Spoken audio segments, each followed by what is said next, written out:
Coming up right now, kind of a motivational story. A $2 tip turns to thousands after an officer steps in to help out our pizza delivery guy. Also coming up, a patrol car from California is spotted on the streets of Poland. But how did it get there? Big bust. A little bit later on, the shocking moment, a cow leans in for a kiss after a woman offers up a treat. We'll tell you about that. It's every day. Daily Flash starts right now. Get ready for trending news and entertainment. This is Daily Flash with your hosts, Andrea Jackson and Mitch English. The fun starts right now. This is Daily Flash.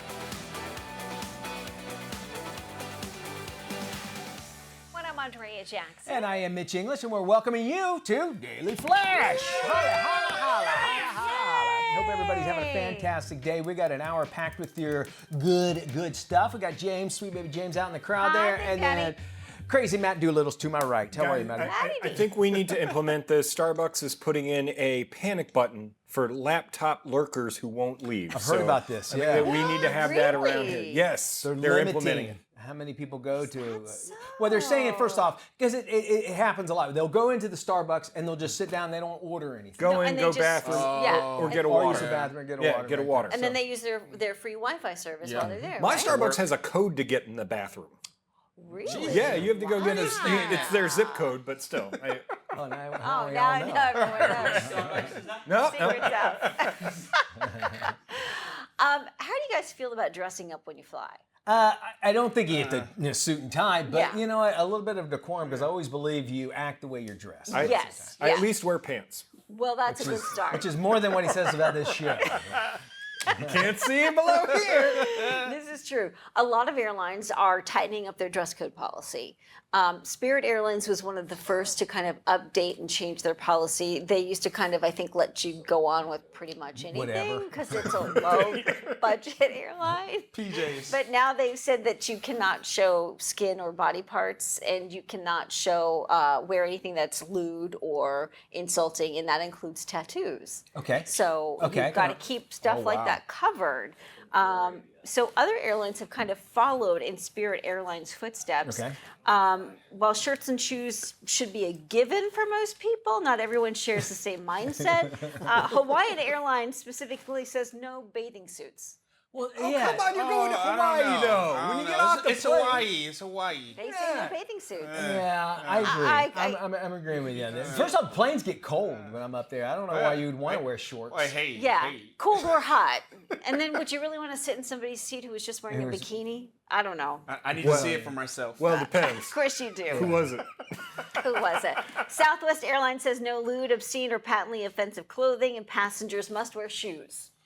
Please Thank wear shoes. God. And Let's wear shoes. I would like to. sandals. The fact that they have to make that rule. I agree. Thank you, Braden. Yes. I would like to take it one more, saying Yes. you can't take your shoes off. Yes. Because what happens all the time is they'll wear your sandals or whatever, and then they'll put their foot right up there on the thing, between the seats. I mean, I've had it done before me. the worst. Fighting words. Or that Yes. person that takes their shoes off and goes to the bathroom and comes back. I've seen that. I've seen it many times. How can you walk into the airplane's bathroom with socks or bare feet? I just can't. Socks are worse than bare feet, I would think. I agree, because then you're then you're bringing it back with bringing it you. all back with you. United and American both say nothing offensive, no bare feet. Delta does not have a specific dress code, and Qatar Airlines has a specific dress code for business and first class passengers. Yeah, and it's a classy airline. Qatar, right? yeah. So of course. check that out. And then their whole country, I think, has the same. They have a dress code for the whole code country as while well. you're there. The most shocking thing, Spirit is actually leading in something. And that's true. You know what's funny about Spirit The Greyhound of the Sky. is that at a time they were having times where people were wearing too much clothes because they didn't want to have a bag. No, I'm dead serious. Oh, They would wear like 3 or 4 shirts. I did the Joey from Friends a couple times you flying Spirit. Oh yeah, Yeah. you put a coat, especially if you're going up north. Yeah. You layer up.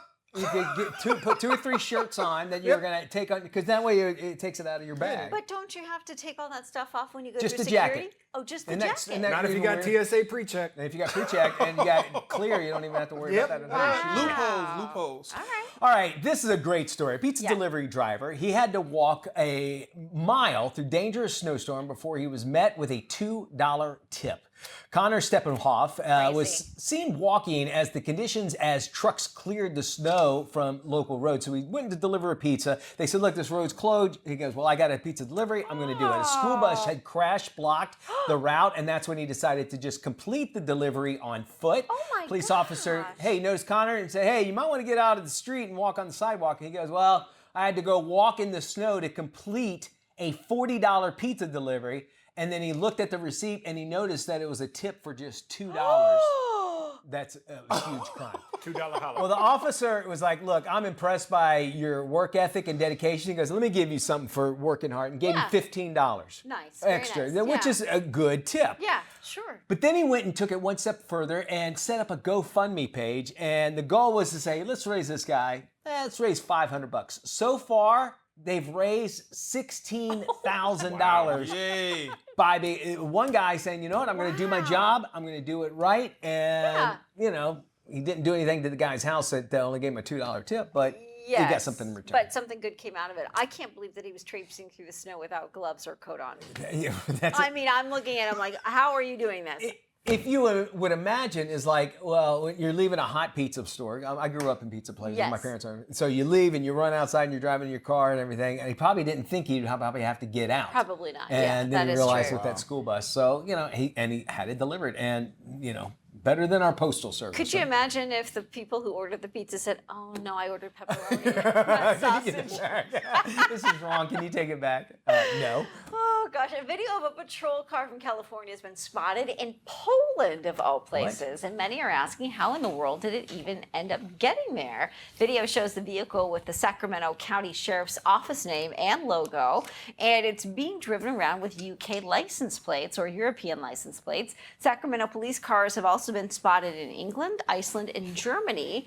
American collectors say they can't purchase patrol cars with law enforcement logos on them at auction. However, it's different if the cars are sold to international buyers, where the cars can be driven on streets outside of the U.S. And James, Yeah. were you the one telling us that you can actually buy the decal packages? Yep. So what they do is they buy the car, have it shipped over. Then another company they can buy all the decals, the lights, and all that stuff, and have it put on the car in that country. And it's not illegal because the police cars look totally different over there That than is over true. here. But Well, they not- love it. Not only that, over there they have a different siren. Yeah. Wee, wee, wee. That'd be weird. Like, you ain't no cop. That doesn't sound like If I saw a Dodge Charger in Europe, I'd automatically go, something. Right. Because when I was over there, I didn't see it. The only American cars I saw over there were Fords. Everything else was It wasn't like Fast and what was it? Furious. Yeah, no, I 35. went Tokyo Drift, but I'd see a Dodge Charger and be like, "This isn't supposed to be here. It can't even fit Collectors. down the road." Well, I would imagine it's much like how we are looking at European cars. We're like, you know, it's exotic. Not everybody has one, but you're right, 100%. You see a car with the steering wheel on the right side, you're like, and then you not can right. get It's it. a little odd. It was a Jaguar. But interesting that I guess it's just Sacramento, the influx of Sacramento, but I imagine other police departments would do the same thing as well, but they must have a connection there, and Yeah. that's the reason why. Well, it's the moment a cow leans into a woman's car in Virginia and gives her quite a surprise. Check this out. The encounter was captured on video by the woman's son. She had actually held a container of food and fed it to the cow. There you go. But it doing? seemed as though the cow wanted more than just a fast food. "Yeah, girl." The video shows the cow drop its head into the passenger side window with its tongue out. The farm animal seems to ignore a handful of grain and just start licking the woman on her hand and her shoulder. And it's, you know, they're used to this. This is one of those parts. Wow. I'm guessing maybe she tasted like a salt block. It's all, yeah. You know. They call them salt licks. Salt licks, yeah. She must have been salty. That's crazy. Sugar Hey, Yeah. that cow's drinking beer. Beer goggles. Wow. Well, that's I would fun. never, you know, and they say right when you go in, it's like animals, if they do any damage to your car, it's not our responsibility. fault, And you're yeah. talking about just driving through these parks that Yeah. do that. Okay, I don't want to see that anymore. Okay, let's move on. A New Jersey man was spotted doing his grocery shopping with the help of a pony. This would seem odd, but true. The unidentified shopper was caught on camera with his four-legged shopping assistant. He said he has mobility issues and needs to lean against his miniature horse. He says his small pony is a registered service animal, and he often brings him along while he runs errands. Local authorities say he is allowed to bring the miniature horse in stores and public spaces because he is an official service animal. And it's well, if you think about your dog's about the same size. Yeah. No, I'm being dead serious. Same size, yes. Weimaraner, right? Yeah, they are both large are. dogs. Yeah. But even still, I got to clean up on aisle 4, aisle 5. What if the pony and the other animal get together and then they like produce a new species and then you can take that service Well, animal? there you go. There you go. I take them into PetSmart. There you go. That's for A sure. lot of fiber in that horse. A lot of hay and grain. All right, we got more Flash coming up right around your corner. Today's trends, tomorrow's talk. You get it all right here. Don't you go anywhere. Carrots, apples, alfalfa, parsley. Maybe. Yeah, celery. All right, he has gone viral for his angry retail guy sketches on TikTok and Instagram because, well, he holds no punches about the workplace. Check this out. Let's replace all of our employees with AI. Let's replace our CEOs instead. That would save a lot of money. Actually, AI is too advanced for that job. All you need is a Fisher-Price tape recorder loaded up with a bunch of bad ideas. But AI is a wonder. It can do things you'd never thought possible. Yeah, like make me admit I want to keep my job. Don't even ban AI. Just make a system where you pay the people it's stealing from. I'm sorry, learning from. Or you know what? Go ahead and use AI. I give it about a week before it gains sentience, realizes you're underpaying it too, and joins everyone else on the picket line. All right, now the angry retail guy adding a little new book to fuel his anger. Here to talk about his book. It's called The Customer is Always Wrong, and also put you a little respect into his name. Give it up for comedian Scott Cease. Scott! How are you, bud? Thank you. I'm great. Thanks for having me on the show. I'm glad to have you here because I forwarded on a while back. I forwarded on some of your posts and stuff. They're hilarious. I love it, and it speaks the truth. Your viral angry retail guy has actually struck a chord millions of people. Did you actually have to work in maybe some of your own experiences into this to really kind of get the entire feeling of what you were trying to inspire or show everybody? Oh my gosh, yes. So I worked, a bunch of customer service jobs. Mainly, my main one that I drew from was the call center at IKEA. Okay. And a lot of the stuff from the videos come from that job experience. Stuff like, oh, the website said this was in stock. Well, what do your eyes say? The website also has pictures of employees smiling. Do you see that anywhere? No, I don't think so. Like all of that kind of stuff. And then people just started interacting with the videos, engaging, and then they even sent me some ideas. They were like, can you do one about the customer's always right about, and it's like, well, no, they're wrong. That's why you're on your 9th try hitting the button for credit, like that kind of stuff, It's a communal creation. Dude, what do you think happened, man? Like customer service, it seems like it's just gone to hell, especially when it comes to fast food restaurants. I know I'm getting old, and I know I'm the guy I'm getting to that complaining stage, but was it the pandemic? What the heck happened, man? It's because of me. I ruined it, I think. I'm sorry. I am here to apologize to everyone, to the nation. No, I think that's what it was, man. I think during the pandemic, people started to realize that maybe our jobs don't care as much about us as we were led to believe. And then there's kind of this, people really prioritize like a work-life balance, and especially people in like entry-level jobs and minimum wage work started to realize that a lot of the company customers and our bosses don't give us the respect that we deserve. And that's kind of the perspective of this book. This book is saying, oh, you're not lucky to have a job. You're lucky that I show up. And that's kind of the perspective of the book. Yeah, and along with that you've seen inside your book, some of the kind of tackles along some of the most frustrating aspects from the worst workplaces. You got the bad bosses, overbearing customers. There's got to be a favorite topic that you just go, that's your hot button thing that you love to go. Is there one thing? I love the stuff in the book that I got to do that wasn't tackled in the videos. The videos are obviously a bunch about like customer service. But in the book, I got into applying for jobs, training. I got into, office culture, like stuff about like brand culture, stuff like, here are our company's 39 core values. Is one of them mercy? When will this meeting end? That's what I need to know. Yeah. Well, you talk about job interviews, and it's frustrating to go to one, and then also, as you just mentioned, workplace culture.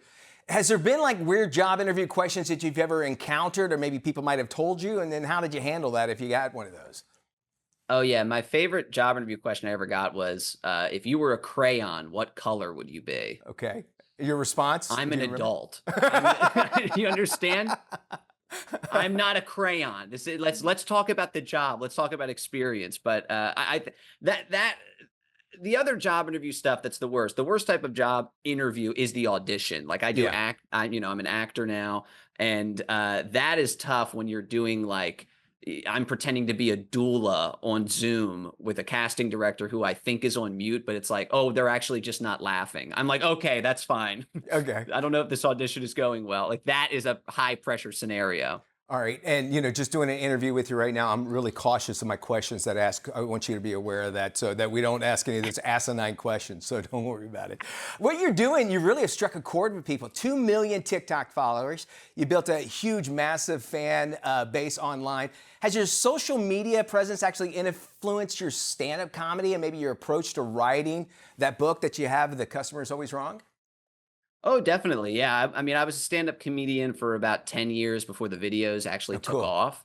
And I had never done customer service jokes in my act. I just started doing them like on TikTok during the pandemic when I couldn't go out and do stand-up live.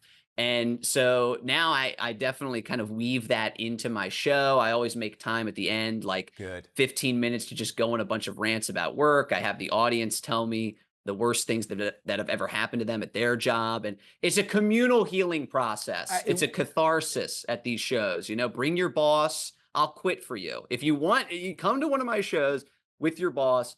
I'll tell him what's what. You know what I'm saying? I love that. And with you traveling around the country with like Patton Oswalt, who I love, Joe Gatto as well, your experience, I would imagine, it's not just, regionally based. I would imagine you had an opportunity as you travel across the country to experience even more of this customer service. Is that the case?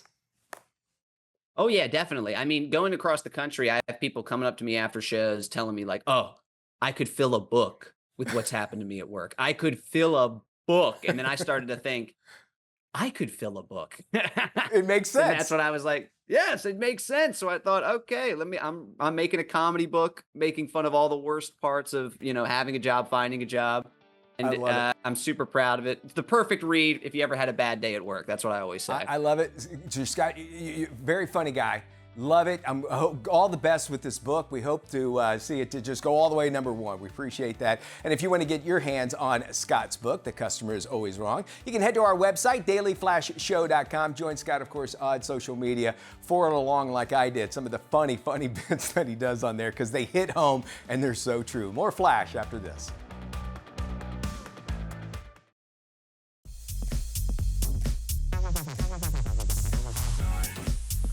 Hey, welcome back to Daily Flash. I'm Mitch English. It's time to check in with Tony Toscano to find out what's coming out of Hollywood and straight to your screen, no matter what size you're going to watch it on, even your phone. With the latest, here's Tony.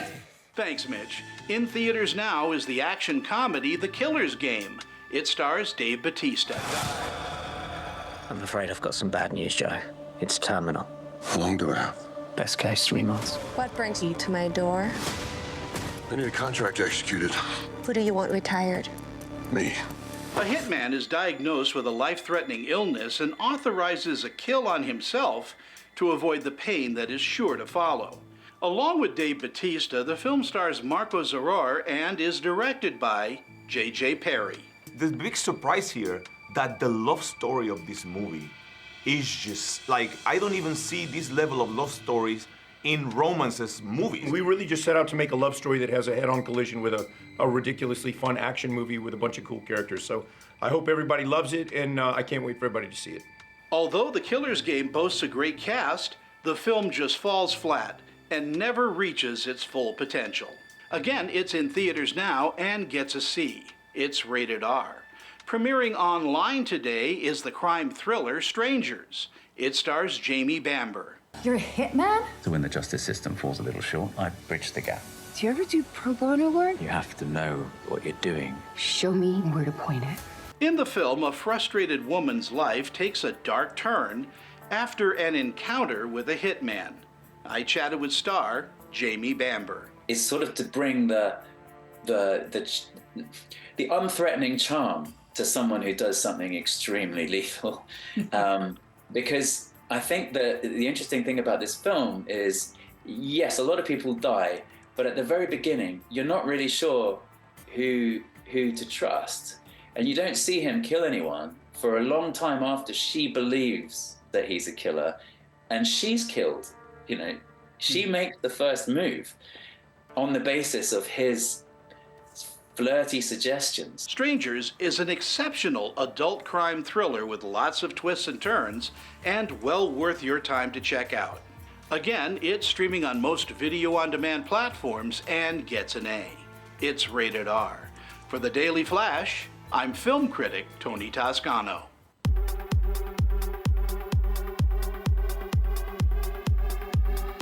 Thank you there, Tony. I actually got to see the Killers game. I liked it quite cool. much. Let's turn our attention to those fuzzballs we love. Yes, it's time for furry friends, and we love it when a pup that's been in and out of foster homes for a long time finally finds its forever home. yeah. But Noelle was a good girl even while she was waiting for 1,263 Holy days, cow. but she helped out in that time.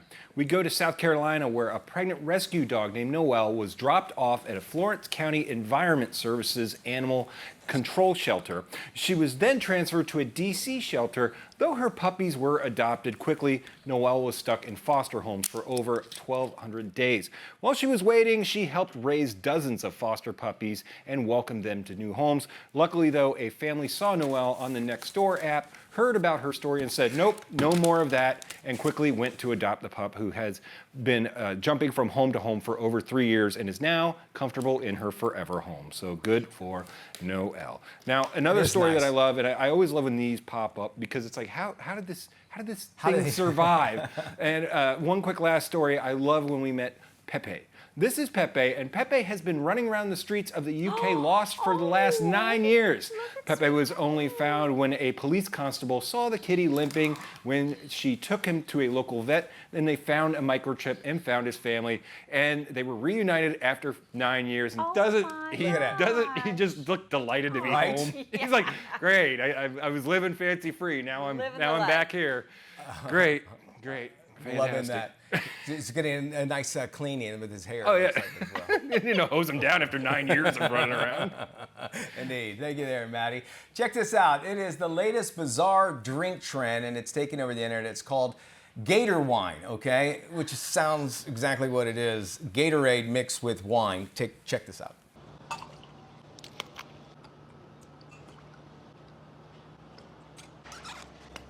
All right, Gator wine. I don't know anything about this going into it, other than what my imagination tells me it might taste like. All right, now it's kind of unclear exactly where the mixture came from, but as always, we want to test and see if it's actually worth it. So I don't drink, and Andrea, which rightfully so, says, no, I'm not going to even try it. So strong work on that. Yeah. So we're going to get our buddy Maddie to be able to check this out here. You know, I did this in college, but it was Gatorade and vodka. See, that makes sense to me, but the Gatorade and the red wine, I don't know. All right, so Matt, I'm going to let you do your portions. So how much do I do of this? Let's just go half and half with it. there you go. That's good, right there. There we go. Yeah. Matt pours with a heavy hand. He sure for does. sure. There we go. Now, I would give it a little swirl if I were you. Okay, oh, it's a purple color. That's interesting. Grape juice. Very nice. And then has it got a nice bouquet? There we go. Bottoms up. Y'all. See in the emergency room, right? Thoughts? It's not horrible. Is that bad? No, the Gatorade kind of like filters out though. The bitterness of the red wine. It's not horrible. It's purple now. It looks like grape juice. It does look like grape juice. It's not. This is Daily Flash with your hosts, Andrea Jackson and Mitch English. Trending news and entertainment. This is Daily Flash.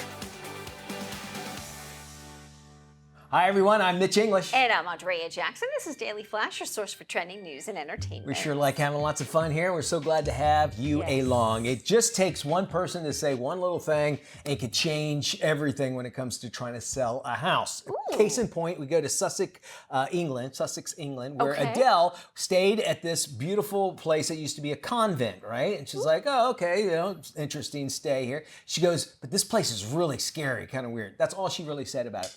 Since then, they've been trying to sell it for the past 15 years and all kinds of marketing over the past 14 years, including ads in Country Life magazine. So the owner says, out of all of this, we've only received one offer to purchase this in 14 to 15 years. Wow. And that person withdrew after it heard about Adele talking about her night stay there. And the owner is now wanting to turn that convert the convent rather into 3 different houses so that they maybe split it up and maybe just the scary house or the scary part of it won't necessarily be associated with the other 2. But it's interesting just because one person said it was kind of scary there. It's affected that much. And I guess they might have more appreciation of what Adele has to say in England. Couldn't she come around and say scary but super cool? Cool, yeah. Because then there would be a bidding war to get this place, I would think. She has nothing to do with the sale. She just stayed there for a little while. Wow. But even still, just her saying that. Yeah. I mean, it just shows her power. I mean, how many people went to the Playboy Mansion and said this place is haunted with so many ghosts?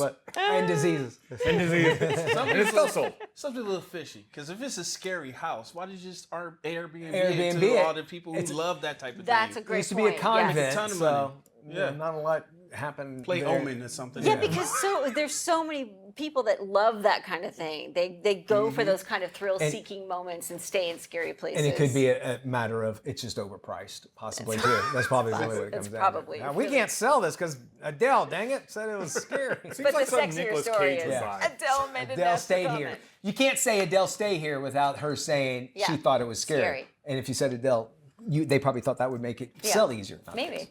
A pizza delivery driver walked half a mile through a dangerous snowstorm before he was met with a $2 tip. Come on.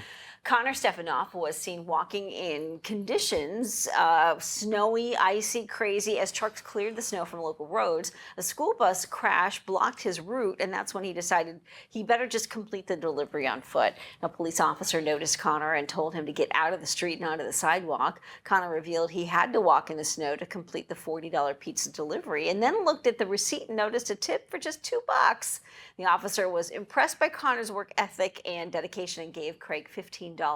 The officer also set up a GoFundMe page. The goal was just to raise $500, and the fundraiser has since raised $16,000 for his deed. And that police officer saying, hey, you want to get off the roads because it's, you're not supposed to be on the roads walking. But if you saw the sidewalks, they weren't any better either. It was worse, actually, because the cars hadn't been on it. So good for him. Take care of your pizza delivery guy. Yes. If you give cash to your kid and the kid goes, I want to go and pay for it, make sure they give the tip to the driver.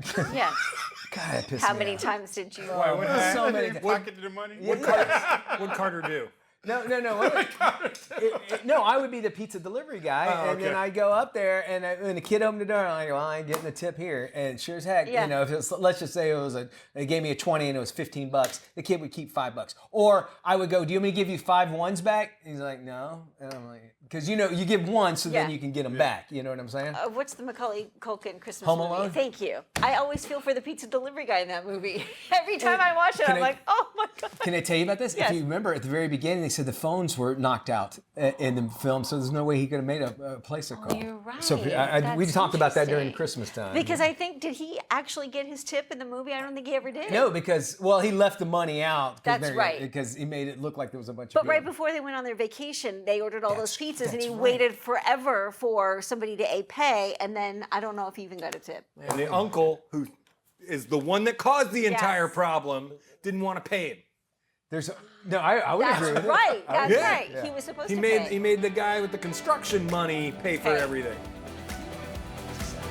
Tell you what, we'll have more fun on Daily Flash if you stick around. We have it right here waiting for you. If you live it, love it, or buy it, we talk about it on Life Love Shopping. So let's dive right in. We start with this. A Florida stomach doc is revealing his secrets to better gut health, and it does not require a prescription. Here's more with Dr. Joseph Salab. Things I do as a doctor to protect my gut and liver health. I usually start off the day with vitamin C. Now that's either with lemon water or lemon tea or eating just fresh fruits, because people who eat more vitamin C tend to have a lower risk of gallbladder stones, better liver health, and better gut bacteria. I try to aim to eat 2 1-ounce servings of tree nuts weekly, because we know that people who eat more tree nuts tend to have a lower risk of colon cancer and a lower risk of fatty liver disease. Next, I try to get my coffee in. Now, whether you drink caffeinated or decaffeinated, they both have great antioxidant qualities to them, and coffee can be protective against gallbladder stones and fatty liver disease. Omega-3s are essential to gut and liver health, and I try to get them by eating fish at least 3 times a week. But if you don't eat fish, you can get them from walnuts, chia seeds, and even things like flax seeds. Now, most days I try to cook or meal prep. I try to stay away from fast food that's greasy and fried. I'm not perfect and I splurge sometimes, but I notice that when I cook myself, I tend not to overeat and I feel very nourished. And finally, I try to stay active, whether that's a bike ride after dinner or just getting my 5,000 to 10,000 steps in per day. I notice this helps me digest better. People who exercise more have a lower risk of liver disease, lower risk of gallbladder stones, better gut bacteria, and healthy bowel movements. Follow me for more. Dr. Salam, thank you. Here's a splurge for your taste buds and your wallet. It is considered the most expensive martini in the United States, and it's being served in Chicago at the Italian eatery known as Adelina. The restaurant has teamed up with Mero Fine, a high-end bridal jewelry brand located right below the restaurant. The drink is called the Mero Martini. It's mixed with smoked heirloom tomatoes, and the ingredients include mezcal from green agave, chili liqueur, and lemon basil olive oil. The finishing touch, it's served alongside a 9-carat diamond tennis necklace featuring 150 diamonds in 14-karat gold. The price? $13,000. Not sure if the tip is included. I should hope so. Before being served, the drink is smoked in a glass and then presented to the bar patron with the diamond necklace on the side. Pickpocketing is surging in popular tourist destinations, including London. Check out this video from a restaurant with outdoor dining. A woman approaches the table, and as she points to something, she covers one woman's cell phone with a piece of paper. While she distracts the customer, she steals her phone, which was next to her plate, before wandering away. Experts from security firm Get Licensed offered this advice to travelers. Some advice maybe for people that, don't want to be pickpocketed, or they don't want to lose valuable objects like their phone. Keep them on you at all times. Don't leave them unattended. Don't leave them with other people, just like not leaving your drinks unattended. Put your wallet, your purse, your phone in your front pocket. Ladies who've maybe got the handbag, put your handbag in front of you while you're dancing, not round to the back of you. So I suppose these are just some little things that just to be conscious of. They can all make a world of difference. Word has it 8 new emojis will be coming to your iPhone very soon, and one of the most anticipated emojis includes an emoticon with under-eye bags. Who knew? The Unicode Standard, the group behind maintaining standards for all emoticons, announced the new icons at a recent meeting. The other new emojis include the fingerprint, a purple splat, a turnip, a leafless tree, a harp, a shovel, and the official flag of Sark, an island in the English Channel. Well, the last time new emojis were added to the character index was last September. There are currently more than 3,700 emojis, and some of the most popular ones include the red heart, the prayer hands, and the fire symbol. Well, that story gets the sparkle and the green check mark emoji for sure. For more information on any of these stories, please head to our website, llsshow.com. Once you're there, you can check out previous episodes and get more details on our life, love, shopping topics. And don't forget to follow us on social media. At LLS Show is our handle. Stay with us. More coming up right after this.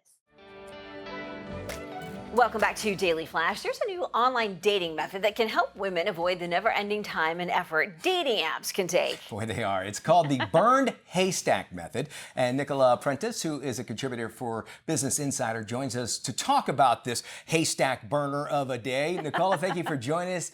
What the heck is the burned haystack method? Okay, so this is a method created by Jenny Young, a professor of English at Wisconsin University. And her idea was that if you want to find a needle in a haystack, the best way is to burn it down rather than waste your time kind of flicking through it. So what she does is teach a method where instead of trying to cast the net as wide as possible, you have the pool as narrow as you can make it. And one of the ways is by writing your profile in a way that's designed to repel the people that you would never match with in real life and attract only the ones that would. And then the other thing in her method, because she's an expert in course analysis and rhetoric, she teaches people in the Facebook group to read between the lines. So when a message or a profile says something like, for example, that they were looking for somebody adventurous and open-minded, that is coded for looking for sex. Okay. Oh, okay. It's about reading between the lines, and you get really good at it by following her method. But Niccolo, so oftentimes we talk about there were red flags. I saw them all along, yet I choose to ignore them. How can we get this into our mindset? It's that the minute something makes you feel uncomfortable, the minute something puts that doubt in your head, then you just, what Jenny calls block to burn. You block that person. It's not just that you stop the chat. It's not that you say to them, oh, I didn't really like that. You actually remove their profile so that the app won't show them to you anymore. And maybe, And then you forget about it. That's the best thing. Yeah, they say that even after, you've been in a relationship, just to do something like that. Is this changing the online dating experience, or are people saying this is making it so much easier or harder or anything? Well, it's changing the experience for the people that are in that group and following that method. I mean, there's 110,000 people in that group now. There's 350 million like dating on apps. So for the people who are in that group, what it's doing is stopping them waste time. So the whole point is that you don't go swiping through, you don't look for profiles. If people write to you with their "Hey, beautiful," or "How was your day?" you don't bother to reply. That conversation's not going anywhere. They've shown you that what they're doing is casting the net as wide as they can, because most men will swipe right on as many profiles as they can. So most women are just deluged. But those people have never read your profile. You're looking for somebody who's read your profile and has said something specific to you because they're interested in getting to know you. They're not interested in collecting 30 likes that day. I've seen some. Well, I'm not dating. When I was in the dating world after my divorce, I would see long descriptions, and at the very bottom it would say something like, "Ask me about this," and that would tell them that I read their profile, which makes sense. That is true. Well, it's an investment of time, and I think we're finding that some people are taking it a little bit more seriously than others. How are dating apps evolving to help users find more meaningful connections? I mean, are they? Because their whole business plan relies on you being in that app forever. So, are they doing that? I'm not really sure. But I think what they could do is maybe guide people a little bit more. Like, we've got AI now. Let the AI read people's messages and go like, I've noticed you sent a lot of messages that start, "Hey, beautiful." How about writing something specific to that person's profile, or noticing that you've been in a chat for 3 months and say, maybe it's time you met in real life. Seems to make sense. So what you're saying, what I got of all of this, because I read that, is instead of saying, "Hey, beautiful," say, "Man, you sure are ugly." That probably wouldn't. That's not right. Don't do that. Don't do that. Don't do that. I don't know how I lucked out then. All right, good stuff here. And it's got to be, it's challenging by all means. Yes. And if you want to find out more about what Nicola has to say, of course, you can check out Nicola Prentis on BusinessInsider.com. And you can find out more about this effective burned haystack method. And who knows, maybe you'll be able to find the one you want quicker, faster, better, and less expensive for those guys. So lighting a match, clearing the field, finding the one haystack. The one that you need. That you really, really like. The cost of doing business, owning a home or driving a car skyrocketed, and inflation isn't the only culprit. Lawsuits are also a factor. Here's Dr. Robert Hartwig to help us navigate the high cost of insurance. Doctor, how is litigation impacting consumers? Right. Litigation costs in the United States are extraordinarily expensive. And again, the average consumer, the average business owner even, is not really aware of it. It's really hidden. And in fact, it's a hidden tax on every household and every business in America. Most people would be surprised to hear that excessive litigation in America costs about $450 billion per year. And that breaks down to about $300 billion in excess cost to businesses and about $150 billion for consumers. That adds to the cost of every good and every service that you purchase in every store, online, in every state in the United States every single day. And what that works down to at the household level, this is what it's costing the average American on a household basis, is about $3,600 per year. And again, you can think about that as a litigation tax. You can also think about it as a major contributing factor to inflation in the United States today, but it's not one that most people have heard about. So it's an issue that really needs to be addressed in order to drive some of these costs out of the system so we can help make not only insurance more affordable for Americans, but every product and every service that people buy on an everyday basis. And where can we go for more information? We recommend that you go to apci.org for more information. Thank you for joining us, and we'll be sure to post this full interview on our website at dailyflashshow.com. Hey, we have found a great way for you to buy a used car and actually save some money in the process. Here's what you need to know.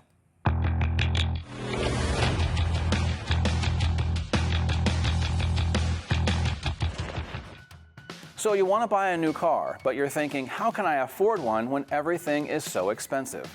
It's true, pricey new cars do get the headlines, but there are still plenty of reasonably priced choices available. The average listing price for a used car today is around $25,000, and those cars often have about 70,000 miles. That means many are even less than $25,000. And when it comes to new cars, there are still deals to be had. For example, Nissan has 6 vehicles under $30,000. Kia Telluride is a 3-row SUV that starts around $40,000. If you skip luxury models, the most bang for your buck is found with sedans and hatchbacks. They are often thousands of dollars less than an SUV with similar equipment, and because sedans aren't as popular, you can often get a better deal. This is Tim. Tim is all about time, and if you've ever had a chance to look into Tim's cold, dead eyes, you'll see that it's time for you to follow us on social media. Sure, there's 10,000 social sites out there, and we don't have the time to name them all. Seriously, just ask Tim. So take the time to look for Daily Flash TV on your favorite social sites and start following us. That's all the time, Tim. Goodbye.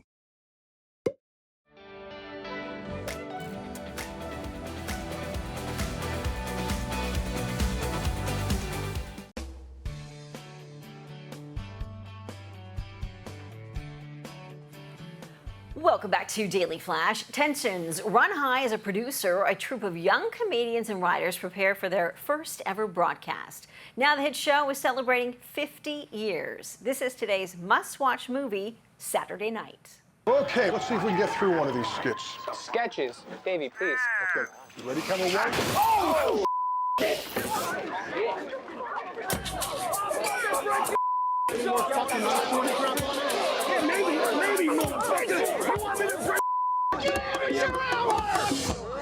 Okay, do we go again? My name is Lauren Michaels. I'm the producer and creator of Saturday Night. We're excited because there's never been a television show like this. Okay, but what kind of show is it, Lauren? Do you even know what the show is? Did anyone ask Edison what a light bulb was before he harnessed electricity? Who are you in the metaphor? Chevy Chase, Kilda Radner, and Ike, how the you pronounce this? Roy. These can't be the right size. Yeah, you're right. They should be a little bit smaller. And action on rehearsal. And now, weekend update. Good evening.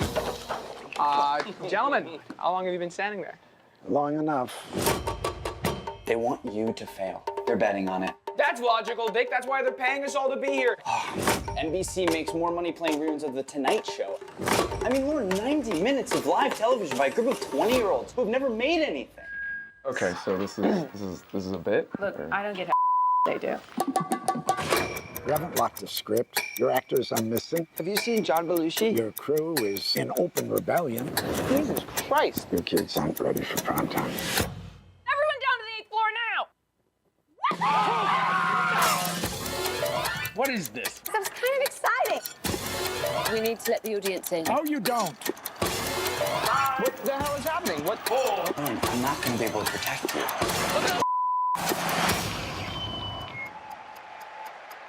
Just have to make it to air. Live from New York, The writers tied a belt around Big Bird's neck and hung him from my dressing room door. Hey, I heard about Big Bird. So sorry. Autoerotic asphyxiation. I love that. A little trivia there. You might talk about it in the movie, but Howard Cosell hosted a show before Saturday Night Live called Saturday Night Live, and it was just like a variety show on ABC. Really? Didn't last very long. True story. Thanks, y'all, for joining us.